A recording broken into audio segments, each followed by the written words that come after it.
یہ دین اسلام، یہ قرآن، یہ حدیثیں پیارے بھائیو کس نے پہنچائی ہیں؟ فرشتے آئے تھے ہر انسان کے پاس؟ فرشتے تو ایک ہی فرشتہ آیا تھا جبریل علیہ السلام محمد صلی اللہ علیہ وسلم کے پاس، لیکن پوری دنیا تک کس نے پہنچایا؟ صحابہ کرام نے پہنچایا۔ یہ قرآن بھی صحابہ کرام نے پہنچایا اور احادیث بھی صحابہ کرام نے۔ اب جب آپ کہیں گے مثلا ایک یہاں شخص بیٹھا ہے وہ شہد بیچتا ہے، اصلی گھی بیچتا ہے، آپ کہتے ہیں یہ جو آدمی بیٹھا ہے نا، یہ جو گروپ ہے یہاں گھی بیچنے والا، بڑا فراڈی ہے، بڑا جھوٹا ہے، بڑے لانتی لوگ ہیں، غاصب ہیں، چور ہیں، بے ایمان ہیں، ان سے گھی نہیں خریدنا، ان سے شہد نہیں خریدنا، ان سے دیگر چیزیں نہیں خریدنا۔ کیوں؟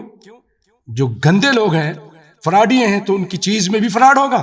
یہی چال تھی کہ اے لوگوں، یہ جو دین اسلام جنہوں نے پہنچایا ہے سب کے سب غدار تھے، سب کے سب تو پلٹ گئے تھے، مرتد ہو گئے تھے، غداری کی تھی، غصب کیا تھا۔